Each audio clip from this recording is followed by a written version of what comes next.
제가 기도하고 말씀 나누겠습니다. 분노하시는 하나님, 우리는 어쩌면 그렇게 당신에 대해서 무지한가요? 우리가 아는 하나님은 사랑의 하나님이 전부입니다. 그마저도 우리가 아는 사랑의 하나님은 우리의 입맛에 맞는 하나님, 우리의 필요를 채우시는 도구이신 하나님일 따름입니다. 주님, 우리를 불쌍하게 여겨주시고 우리에게 당신의 크고 넓으심을 나타내 주세요. 예수님의 이름으로 기도합니다. 아멘. 언제나 좋으신, 오늘도 좋으신, 늘 좋으신 우리 주님의 은총과 평화가 우리 가운데 풍성하게 임하기를 빕니다. 여러분, 저는 오늘부터 3주 동안, 앞으로 3주라는 기간 동안 개혁이라는 주제로, 종교개혁이라는 주제로 설교를 하려고 합니다. 제가 이 시리즈 설교를 기획한 이유는 1차적으로 10월 27일, 앞으로 3주 후에 종교개혁 기념주의를 기념하기 위해서입니다. 종교개혁 기념주일은 부패한 로마 가톨릭에 저항했던 종교개혁의 시작을 알리는 날이에요. 그 시작을 기억하는 날입니다. 그리고 종교개혁은 달리 말하면 모든 기독교 교회, 모든 개신교 교회의 생일이라고 말할 수 있습니다. 여러분, 우리가 로마 가톨릭으로부터 언제부터 나왔나요? 종교개혁 때부터 나왔거든요. 그때부터 개혁교회가 시작되었는데, 종교개혁 기념주일은 각 교회마다 창립주일은 다르지만 모든 교회의 공통적인 생일이라고 볼 수 있습니다. 그래서 너무나도 중요한 겁니다. 어쩌다가 교회가 천주교로부터 나오게 되었는가를 기억하면서 우리 교회가 붙들고 있는 정신이 무엇인지를 살필 수 있는 아주 중요한 절기입니다. 그래서 우리는 이 절기를 맞아서 개혁교회의 가장 중요한 정신이 무엇인지를 함께 살펴보아야 합니다. 그리고 더 나아가 우리는 바른 신앙이란 무엇인지 함께 그려볼 겁니다. 하나님을 어떻게 믿는 것인가, 하나님을 어떻게 믿어야만 하는가를 그려볼 거고요. 그리고 그것들을 단순히 여기서 예배 때 그리는 것으로만 그치지 않고 어떻게 살아낼 수 있을지를 우리가 함께 고민할 겁니다. 주님께서 이 3주간의 시간 동안, 그리고 이 마음과 결단에 넘치는 은총을 우리에게 보여주실 거라고 저는 확신합니다.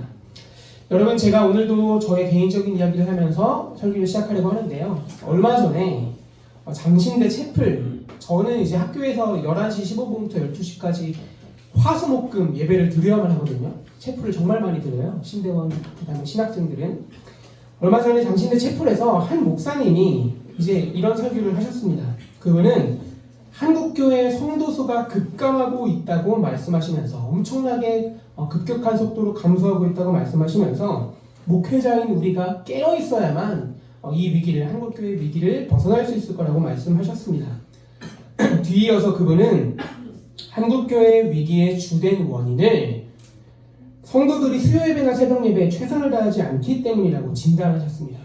한국교회가 이렇게 어려워진 것은 성도들이 예배에 마음을 다하지 않기 때문이다. 수요예배와 새벽예배를 열심히 드리지 않기 때문이다라고 말씀하셨습니다.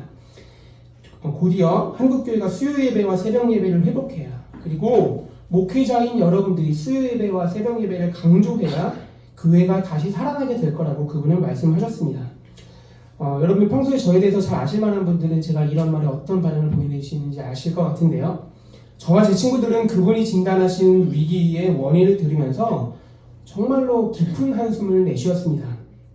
교단의 어른 목사님들의 눈이 너무나도 어두워서 도대체 뭐가 문제인지도 모르는구나 하면서 또 절망감을 느꼈던 적이 있습니다.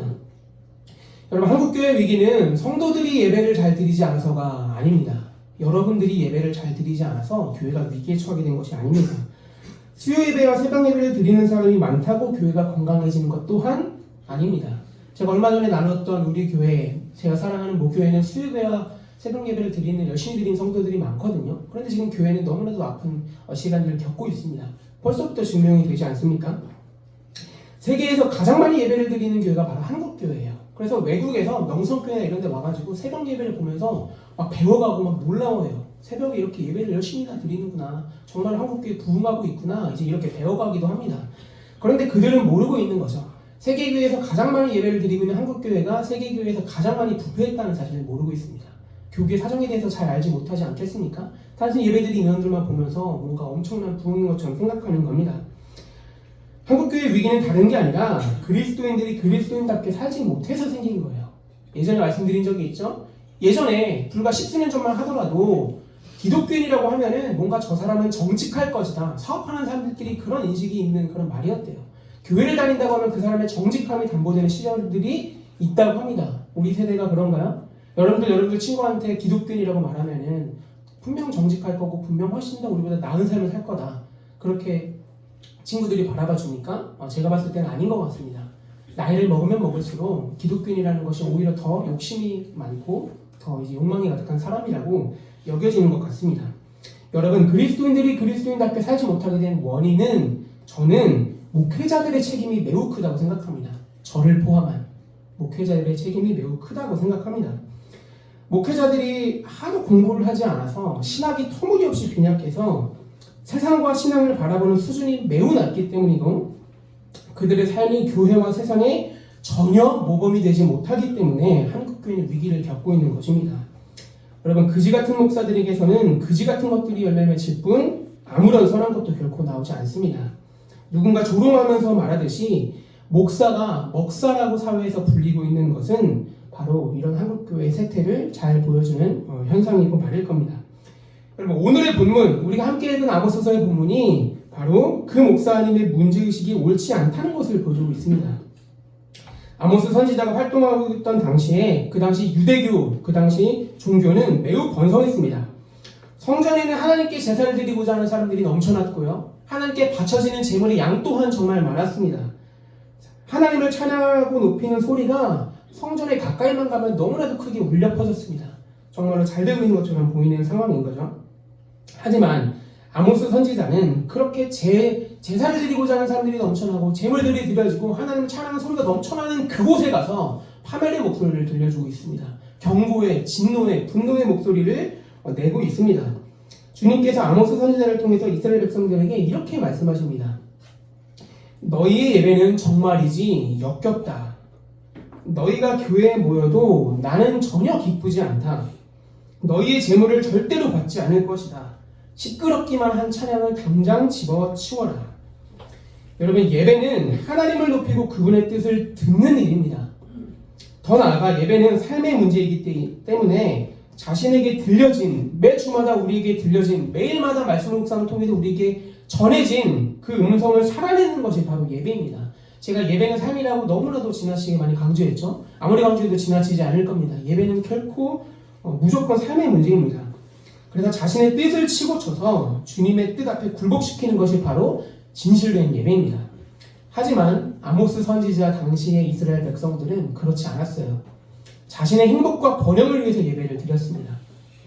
그들이 하나님께 드리는 예배는 하나님이 아니라 자신들만을 위한 것이었습니다. 하나님께 영광을 높이고 하나님을 찬양하기 위해서가 아니라 자신의 행복과 자신의 더 나은 삶과 자신의 부를 위해서 예배를 드렸던 겁니다.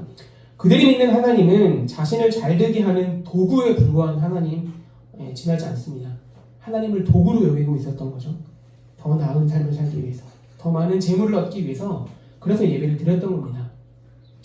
실제로 여러분, 종교를 구분하는 게 있는데요. 고등종교는 고등종교와 하등종교를 구분하는 기준이 있습니다. 뭐냐면 하등종교는 예배, 그 종교 행위 안에서 이루어지는 모든 행위들이 자기 자신만을 위할 때 혹은 두려워서 벌을 받지 않기 위해서 어떤 예배 행위를 하면 그걸 하등종교라고 분류합니다. 하지만 기독교는 고등종교에 속하죠. 기독교는 자신들의 삶의 안위를 위해서 예배를 드리지 않습니다. 하나님을 믿기 때문에, 하나님의 진리라고 믿기 때문에 우리는 예배를 드리는 것입니다. 마치 그 당시 이스라엘 백성들은 정말로 수준 낮은 것처럼 하나님을 도구로 여기면서 자신의 부를 위해서 예배를 드렸던 겁니다. 제사와 찬양이 가득한 그곳에 아모스는 너희는 주님을 찾으라고 이렇게 선포하고 있습니다. 주님을 찾는 것처럼 보이는 그곳에 가서 주님을 좀 찾아라, 이렇게 예배 얘기하고 있는 거예요. 만약에 우리가 그 당시 백성들이라고 치십시다. 갑자기 어떤 낯선 분이 갑자기 예배 가운데 나와서 저의 세속적인 설교를 들으면서 너희는 주님을 찾으라고 외치고 있는 거죠. 제가 여기서 만약에 돈과 부유와 여러분들의 훌륭한 성공적인 대학 입시만을 위해서 하나님을 얘기하고 있다면 누군가 뒤에서 외치는 거죠. 하나님을 좀 찾으라고 우리에게 외치고 있는 겁니다. 마치 그런 상황과 같이 그 당시 성전에 가서 아모스 선지자는 외치고 있는 거예요. 제발 좀 주님을 찾으라고 그렇게 외치고 있습니다. 왜냐하면 그들이 드리는 제사와 찬양에는 하나님이 어디에도 없었습니다. 하나님의 이름을 부르고 하나님께 드린 예배 행위를 하고 있었지만 그 어디에도 하나님의 이름은 없었고 하나님 자신은 없었습니다. 그래서 그들에게 하나님의 뜻은 결코 중요하지 않습니다. 구약성경을 뒤져보면 너무나도 맨날 강조하는 하나님의 공의와 정의는 하나도 중요하지 않습니다. 오히려 그들은 자신을 위해서 신을 섬기는 이방인들 마냥, 하등 종교를 믿는 종교인들 마냥 하나님을 대했습니다. 그래서 하나님의 이런 예배를 견디실 수가 없었습니다. 그래서 경고하고 계셨던 겁니다. 여러분, 주님께서 여러분들에게 요구하시는 예배는 다른 예배가 아닙니다. 주님의 뜻에 우리의 존재를 드리는 것이 진실된 예배입니다. 주님께서 명하신 공의와 정의를 행하는 것이 진실된 예배입니다. 여러분, 야고보서 1장 27절의 말씀 우리 함께 읽어보겠습니다. 야고보서 1장 27절 말씀 함께 읽어보겠습니다. 시작. 하나님 아버지께서 보시기에 깨끗하고 흠이 없는 경건은 고난을 겪고 있는 고아들과 과부들을 돌보아주며 자기를 지켜서 세속에 물들지 않게 하는 것입니다. 여러분, 경건이라는 단어를 들으면 어떤 게 떠오르세요?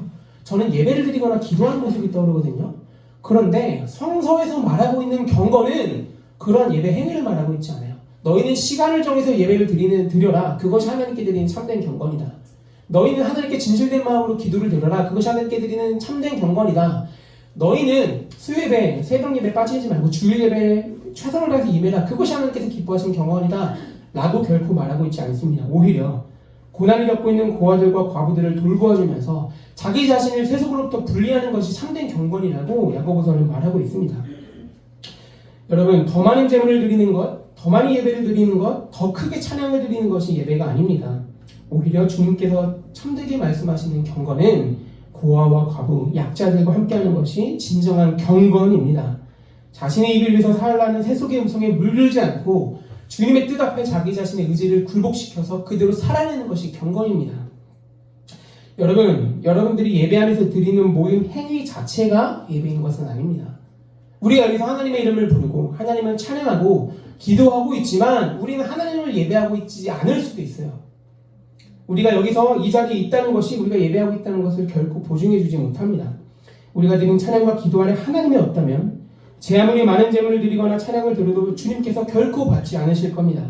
새벽 예배가 중요한 것이 아니라 수예배가 중요한 것이 아닙니다. 오늘의 본문 24절을 우리 다 함께 읽어보겠습니다. 함께 읽겠습니다. 시작.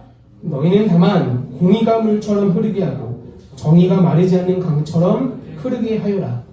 주님께서 우리에게 명하신 것처럼 공의가 물처럼 흐르게 하고 정의가 마르지 않는 강처럼 흐르게 하는 것이 예배입니다. 우리가 일상 속에서 주님의 뜻을 받드는 것이 주님께서 기뻐하시는 예배이자 참된 예배입니다. 사랑하는 여러분, 결코 잊지 마십시오. 예배는 삶의 문제입니다. 아무리 강조해도 지나치지 않습니다.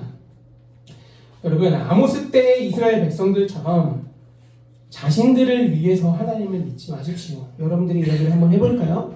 여러분들, 나 기독교인이야 라고 스스로 생각하죠? 나 자신이 기독교인이 아니라고 생각하는 사람들 혹시 있나요? 그래서 그 정체성을 지키고자 한 주에 한 번 예배 드리면 충분해. 난 잘하고 있어 라고 생각하는 것이 우리가 만족하기 위한 것이라면 우리가 하나님께 드리는 예배 결코 진실된 예배 아닙니다. 예배를 왜 드리나요? 내가 기독교인이라는 것을 체크리스트에 체크하는 예배 드리는 것이 예배가 아닙니다. 하나님의 뜻을 듣고 그 뜻대로 살아가는 것이 예배입니다. 삶에서. 그렇기 때문에 우리가 여기서 어떠한 종교 행위를 하고 있느냐가 중요한 것이 아니라 우리가 어떠한 마음을 가지고 예배를 드리고 있는가, 또한 우리가 어떻게 살아가고 있는가가 더 중요한 예배의 본질입니다.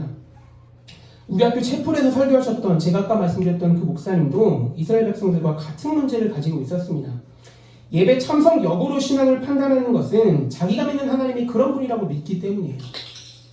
그분이 수요예배, 새벽예배가 무너져서 한국교회가 위기라고 말하는 것은 그분이 믿는 하나님은 예배 열심히 나와야만 그리스도인이라고 치고 예배 열심히 나와야만 하나님의 자녀라고 생각하는 하나님인 거예요. 그것은 결코 성서에서 말하는 우리가 믿고 있는 아름다운 진리의 하나님이 결코 아닙니다. 자신의 번영을 위해서 번영시켜 주시는 하나님을 믿는 이스라엘 백성들이나 예배 참석으로 개인의 신앙을 결정하는 하나님을 믿는 그 목사님이나 똑같지 않습니다. 똑같습니다. 우리가 믿는 하나님은 우리가 하나님을 어떻게 알고 있느냐에서 비롯됩니다. 여러분, 제가 오늘 평소에 자주 말했던 삶의 문제, 정의와 공의의 문제에 대해서 얘기하고 싶은 것이 아니라 제가 주되게 얘기하고 싶은 것은 뭐냐면 여러분들은 그렇다면 하나님을 어떻게 알고 계시느냐를 묻고 싶은 거예요. 우리가 종교개혁, 개혁이라는 주제로 3주 동안 설교를 나누기로 했잖아요. 그 첫날에 여러분들에게 묻고 싶은 것은 그거예요. 여러분이 믿는 하나님은 어떤 분이십니까? 만약 우리가 하나님을 도구로 나를 잘되게 하고 나의 불안한 마음을 위로하는 것으로만 하나님을 여긴다면 우리는 그것을 하나님을 도구로 여기는 것이지 결코 하나님 자체를 믿는 것이 아닙니다. 그렇기 때문에 우리는 스스로에게 되물어봐야 돼요. 내가 믿는 하나님은 어떤 분인가? 여러분 복음서에 보면은 예수께서 제자들에게 이런 말씀을 정말 많이 하셨어요. 너희는 나를 누구라고 하느냐? 성서를 읽어보신 분들은 많이 접하셨을 겁니다. 너희는 나를 누구라고 하느냐? 그 말에 대한 대답이 우리의 신앙인 겁니다. 우리의 신앙은 결코 우리가 알고 있는 하나님을 넘어서지 못해요. 내가 하나님을 분노의 하나님을 다양하게 경험하지 못하고 그저 나의 어려운 삶과 나의 힘듦을 위로해주는 분으로만 이해한다면 우리의 신앙은 딱 그뿐입니다. 우리는 하나님을 풍성하게 알고 있지 못한 겁니다. 성서에서 나와 있는 수많은 사람들을 돌보라는 그 하나님의 음성은 우리에게 들리지 않습니다. 다만 언제든지 나의 감정과 상황들을 위로하는 분으로만 여기게 되는 거죠. 그래서 우리가 하나님을 고백하는 그 언어는 날마다 새로워져야 합니다. 날마다 풍성해져야 합니다. 하나님 정말로 크고도 넓으신 분이시기 때문에 우리는 지금 내가 알고 있는 하나님이 전부라고 믿으며 나 자신만을 위하고 조금 더 나아가서 내 주변 사람들만 위하는 하나님이 전부라고 믿는다면 우리는 하나님을 제대로 알고 있지 못하는 겁니다. 사랑하는 고등부 여러분, 여러분들을 한번 돌아보시길 바랍니다.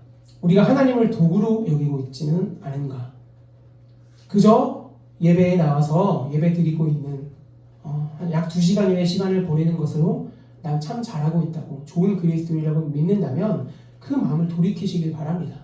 만약 그렇게 생각하고 있다면 여러분들이 믿는 하나님은 일주일에 2시간만 드리면 괜찮다고 말해주는 하나님 그뿐인 거죠. 하지만 우리가 조금 더 나아가서 삶의 문제로 조금 더 훨씬 더 풍성하고 다양한 하나님을 고백하고 있다면 우리의 신앙 또한 그렇게 다채로워질 겁니다. 여러분 우리가 오늘 돌이켜야 하는 개혁의 첫 번째 정신은 하나님을 나를 위한 도구가 아니라 크고 위대하신 주님으로 믿는 것입니다. 우리 하나님을 주님이라고 고백하죠. 주는 주인님의 약자잖아요. 주. 우리의 의지보다 우리가 알고 있는 정보보다 우리가 알고 있는 것보다 더 높으신 하나님을 믿는 것이 바로 그러한 고백입니다. 그 다음 PPT를 보여주시겠습니까? 여러분 혹시 이 사진 여러분들은 아마 모르실 거예요. 지금 고1 친구가 2004년생인가요? 2003년생이군요. 지금 중3 친구가 태어났을 때 있었던 일이거든요. 이게 2004년의 사진입니다. 2004년 대광고, 예준이가 대광고 아닌가요? 네. 2004년에 대광고에서 있었던 일인데요. 예준 혹시 알고 있어요? 이 사건은? 네. 학교에서 좀 유명한 사건인 것 같습니다. 2004년 대광고 3학년이었던 강희석이라는 사람이 있었습니다. 강희석 님은 기독교 학교였던 대광고에서 예배 선택권을 보장하라면서 단식 투쟁을 했습니다. 나는 기독교인이 아닌데 이분이 기독교인인지 모르겠어요. 그런데 왜 모든 사람들이 똑같이 예배를 드려야 되냐고 물으면서 단식 투쟁을 했습니다. 저는 그런데 강희성님의 행동보다 더 크게 저에게 감명을 주었던 사람이 있는데요. 그 당시 대광고 교목이었던 류상태 목사님을 보면서 저는 더 큰 감명을 받았습니다. 류상태 목사님은 교목이면서도, 그러니까 학교 목사님이셨어요. 교목이면서도 다른 종교를 가진 사람들을 존중해야 한다며 강희성님을 지지하였습니다. 류상태 목사님은 야, 너 우리 학교 왜 왔어? 우리 학교 기독교 학교인 거 모르고 왔어? 왔으면 너 학교에서 하라는 대로 해야지가 아니라 목사기 때문에 예배하는 게 중요하다. 너 하나님 예배하지 않으면 너 죽어. 이런 얘기를 들려주는 것이 아니라 오히려 학생의 결정기를 존중한다면서 지지하셨습니다. 여러분 그런데요. 여러분들이 아는 것보다 류상태 목사님이 그렇게 말하는 것은 훨씬 더 큰 위험 부담을 갖고 있는 일이에요. 저도 마찬가지고요. 제가 막 교회 개혁이나 이런 것들에 관심이 많다고 이런 얘기를 하고 다닌다고 누가 멋있게 보는 것 같아요? 전혀 그렇지 않아요. 오히려 학교에서 막 찾아와서 막 목사님들이 협박하고 그럽니다. 명성교회 세습 반대하면 협박하고 그래요. 너네 나중에 사역할 곳 없을 거라고 이런 식으로. 이 목사님도 참 많은 어려움들을 겪으셨던 걸로 알고 있습니다. 학교는 학교에게 피해를 입혔다는 이유로 류상태 목사님에게 경고장을 보냈습니다. 그리고 대광고가 이제 통합 측 학교인 것 같아요. 그리고 이 목사님이 우리 속한 교단, 우리 교단 통합 측 목사님이신 것 같은데 우리 교단 총회에 불려가서 수차례나 신문을 받았다고 합니다. 당신이 목사 맞냐고 이런 식의 질문 아니겠습니까? 그는 끝끝내 예수의 정신이 예수 그리스도를 믿는 그 삶이 이토록 폭력적인 거냐고 세상에 질문을 던지면서 교사직과 목사직을 반납했습니다. 여러분 조금 더 그냥 조용히 하면서 그냥 따로 찾아가서 지지한다고 말하고 그냥 공적인 자리에서는 그래도 우리 학교는 기독교의 정체성을 지켜야 됩니다. 그런 식으로 말하면은 교사직 얼마나 안정적이에요? 교사직 지킬 수 있고요. 목사직도 지킬 수 있었을 거예요. 하지만 류상태 목사님은 그렇게 하지 않으셨습니다. 류상태 목사님이 믿는 하나님은 그를 정죄했던 학교와 교단 어른들이 믿는 하나님보다 훨씬 더 크고 넓었기 때문입니다. 여러분 저는 오늘의 말씀을 준비하면서 이 부분들을 뼈저리게 느꼈어요. 저는 기독교인이라고 다 같은 하나님을 믿는 것이 아니구나 저는 느꼈어요. 여러분 우리가 신앙 가운데 느끼는 신앙 가운데 우리가 믿고 행하는 그 수많은 일들은 우리가 믿는 하나님의 넓음, 우리가 믿는 하나님이 어떠한 분이신지를 결코 넘어서지 못합니다. 유상태 목사님의 하나님은 적어도 그분들의 믿는 하나님보다 훨씬 더 넓었던 거죠. 사랑하는 고등부 여러분, 다시 한번 여러분들에게 묻겠습니다. 여러분들이 믿는 하나님은 어떤 분이십니까? 우리가 믿는 하나님이 나 자신을 위한 도구에 지나지 않는다면 주님께서는 우리에게 이스라엘 백성들에게 그 옛날 들려주셨던 말씀을 곧이곧대로 들려주실 겁니다. 너희의 예배는 정말이지 역겹다. 너희가 교회에 모여도 전혀 기쁘지 않다. 너희의 제물을 절대로 받지 않을 것이다. 시끄럽기만 한 찬양을 당장 집어치워라. 오늘의 말씀은 우리에게 이야기하고 있습니다. 하나님을 나를 위한 도구로 믿지 마십시오. 하나님을 나를 위한 도구로 믿지 마십시오.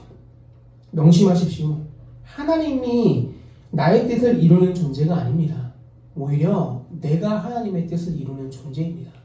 우리는 그것을 믿는 사람들이에요. 우리는 예수 그리스도를 주로 고백한다 하잖아요. 우리가 매 주일마다 외치는 그 주님이라는 단어 안에 이러한 의미가 내포되어 있어요. 주님, 당신은 나의 앞길을 인도해 주시고 이루시는 분이 아닙니다.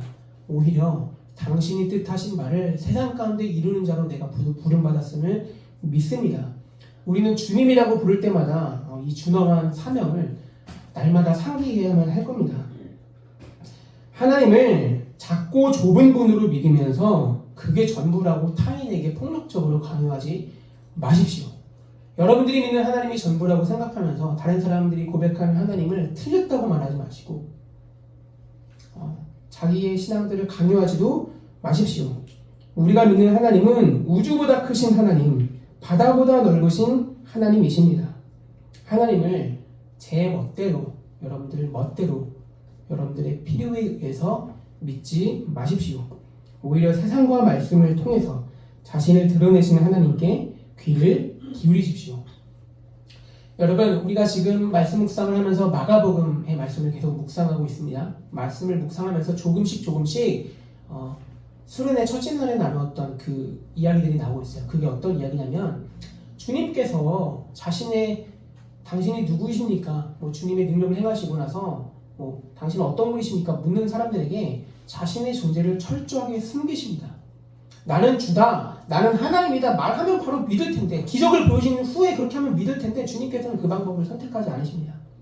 주님께서 그렇게 하신 이유는 나는 기적을 일으키는 마술사나 기적을 일으키는 기적 행위자가 아니다. 주님께서는 너희의 아픔만을 해결해주는 사람이 아니다. 우리 주님은 하나님의 나라를 선포하고 하나님을 드러내는 일로 부름을 받으셨지 단순히 우리를 치료하고 우리의 아픔을 해결하는 분으로만 부름받으신 분이 아니기 때문이다. 아니십니다. 그렇기 때문에 주님은 그러한 기적 후에 자기의 존재를 묻는 사람들에게는 철저하게 자기의 존재를 숨기셨습니다. 그렇게 조금씩 주님께서 당시 종교 지도자들과 사람들로부터 인기가 떨어지기 시작하고 사람들로부터 손가락질 받기 시작합니다. 그러다가 주님께서 십자가에 달리시기 전에 주님께서는 사람들이 다 떠나간 그 자리에 주님께 어떤 콩고물이라도 얻어먹으려고 주님께서 어떻게 잘 해봐가지고 한 자리에 차지해보려는 사람들이 다 떠나간 그 자리에 아무도 남지 않는 곳에서 비로소 자신을 드러내십니다. 나는 주다. 내가 그다. 내가 하나님이다. 그렇게 말씀하십니다. 여러분, 우리가 오늘 다시 붙들어야 하는 것, 다시 돌이켜야 하는 것은 바로 그 주님의 말씀을 붙드는 거예요.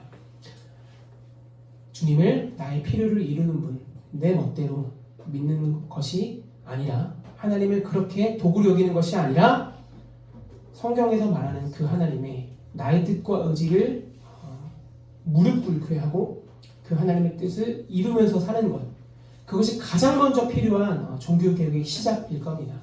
하나님을 하나님의 자리에 위치시키는 것, 하나님을 최우선 그 자리에 위치시켜야만 비로소 다른 것들이 자리를 잡기 시작할 거예요. 우리는 바로 그것들을 오늘 붙들어야 합니다. 하나님을 하나님의 자리에 두고, 그 다른 것들을 그 다른 자리에 두고, 그 자리들이 제대로 있을 때에야 비로소 우리의 신앙이 바로 서게 될 겁니다.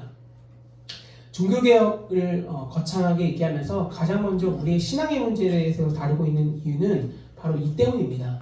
거창한 하나님의 나라를 이루는 것, 거창한 구제, 봉사, 위대한 일의 시작은 자신의 뜻을 이루거나 자신의 어떤 위신을 나타내고자 하는 것이 아니어야 합니다. 오히려 하나님께서 그렇게 말씀하셨기 때문에 하는 것이어야 되는 거죠. 그래서 우리는 가장 먼저 하나님을 향한 우리의 신앙이 어떤 것인지를 점검해 보아야 합니다. 그리고 우리가 과연 하나님을 뭐라고 고백하는지를 먼저 살펴보아야 합니다. 우리가 무엇을 행할지는 그 뒤의 문제입니다. 왜냐하면 그 모든 일들은 우리가 하나님을 어떻게 고백하느냐에 따라 달려있기 때문입니다.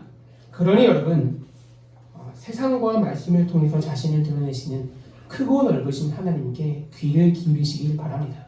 그리고 날마다 여러분들이 고백하는 하나님이 풍성해지고 넓어지고 깊어지기를 기원합니다. 다 함께 기도하겠습니다.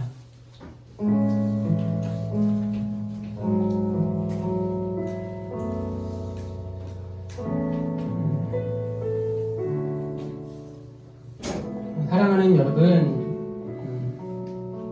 저는 한번 나눈 적이 있는 것 같은데요. 저는 총회에 가면서 최근에 이제 우리 교회 교단 안에 일어나는 일들을 보면서 정말로 큰 책임감이 들었습니다.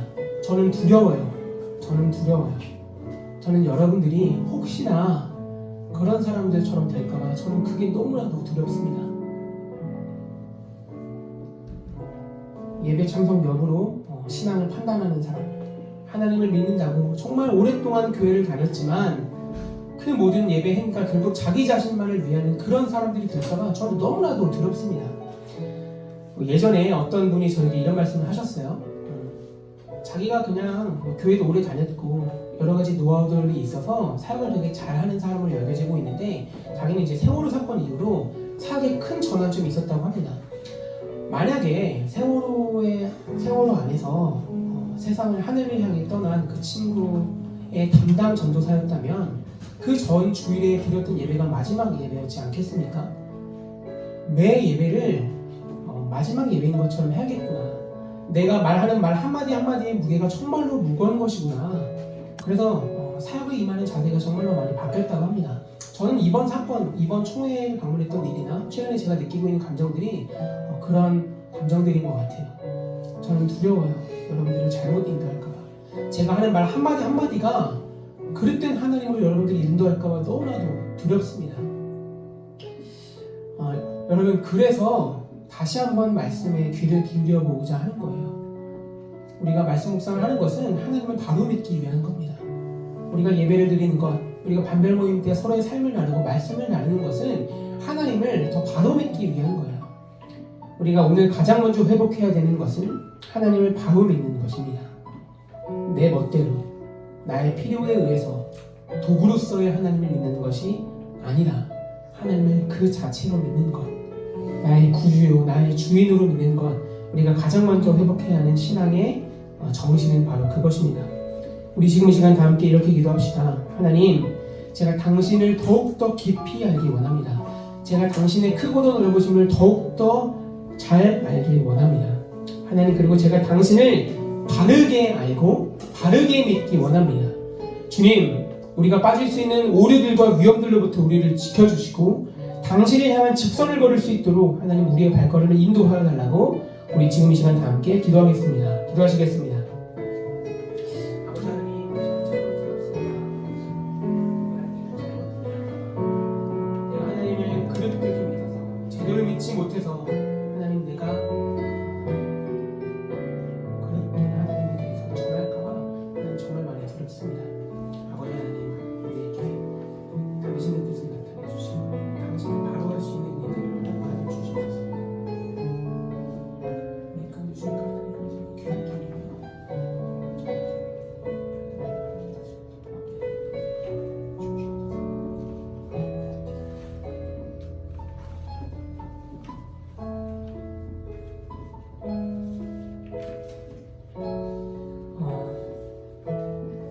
여러분, 제가 사실 수능이나 입시 여러분들이 가진 고민들에 대해서 그렇게 많이 이야기하지는 않죠, 그렇죠? 그런데 제가 바보가 아니에요. 여러분들 매주 힘든 삶을 살고 있다는 거 너무나도 잘 알고, 그렇기 때문에 내가 가장 많이 말해야 되는 것이 하나님의 위로라는 것을 잘 알고 있습니다. 그런데 제가 매주 그것만을 이야기하면 제가 오늘 말씀드렸던 것처럼 그저 하나님을 나의 어려운 삶을 위로해 주는 분, 그 이상도 이하도 아닌 존재로 믿게 될 거예요. 제가 여러분들의 삶을 넘어서고 어른이 되어서야 고민할 만한 문제들, 지금 여러분들의 입시나 여러분들의 삶과 그렇게 관련 없는 문제들일지라도 그런 문제들을 나누는 이유는 우리를 하나님을 그 자리에, 하나님의 자리에 두기 위함입니다. 하나님 그렇게 과학적인 분 아니십니다. 우리가 하나님을 도구로 여기지 않고 나를 위로해 주는 분으로만 여기지 않고 하나님을 바로 믿을 때 하나님께서 그 가운데 우리에게 위로를 주실 거예요. 하나님이 저보다 훨씬 더 여러분들에 대해서 잘 아십니다. 여러분들의 마음이 어떠한지, 여러분들이 어떤 삶을 살고 있는지, 얼마나 아픈지 얼마나 힘든지 하나님께서 잘 아십니다. 그 하나님이 여러분들의 삶을 무시하시고 그저 맨날 자신에 대한 지식을 가르치시기만 하는 분 같습니까? 전혀 그렇지 않습니다. 여러분, 우리가 하나님을 하나님의 자리에 바로 둘 때 우리를 향한 하나님의 마음을 느끼고 하나님을 향한 간구들을 하나님께서 이루어주시는 것을 경험할 수 있을 거예요. 우리 지금 이 시간 다시 한번 하나님께 그렇게 간구합시다. 하나님, 제가 하나님을 하나님의 자리에 두겠습니다. 우리 결단하시면서 그렇게 기도합시다. 하나님, 제가 저의 필요와 저의 어려움들을 해결해 주시고 위로해 주시는 분으로만 믿는 것이 아니라 하나님을 더 크신 하나님을 날마다 경험할 수 있도록 그렇게 매일매일 나의 삶 가운데 찾아와 주시고 나의 삶 가운데 말씀해 주시고 당신을 알려달라고 우리 그렇게 하나님께 다시 한번 기도하도록 하겠습니다. 기도하겠습니다.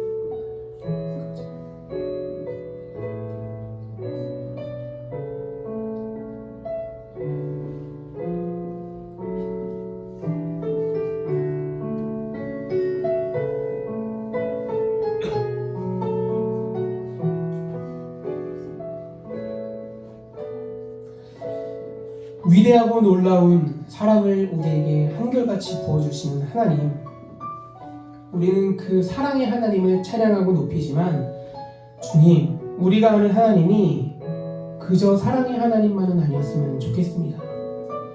우리가 고백하는 그 하나님의 사랑이 그저 내가 개판치면서 살아도, 그저 내가 하나님 없이 살아도 늘 우리를 받아주시고 위로해 주시는 그 하나님으로만 믿지 않았으면 좋겠습니다.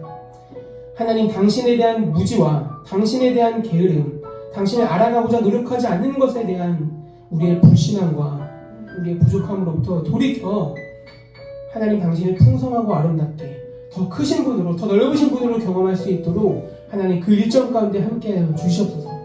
아버지, 우리에게 날마다 크신 하나님을 경험할 수 있도록 인도하여 주시고 날마다 하나님께서 어떠한 분이신지 우리에게 세심하게 말씀하여 주십시오. 그리하여서 우리가 신앙적 자폐에 걸린 사람처럼 한 가지밖에 모르는 사람이 아니라 오히려 하나님의 크고도 넓으심을 매일마다 경험하는 하나님 그 길을 걷는 우리가 될 수 있도록 아버지 인도하여 주시옵소서. 주님, 우리를 불쌍히 여겨주시고 당신을 향한 그 길을 걸을 수 있는 용기와 마음을 우리 가운데 허락하여 주시옵소서.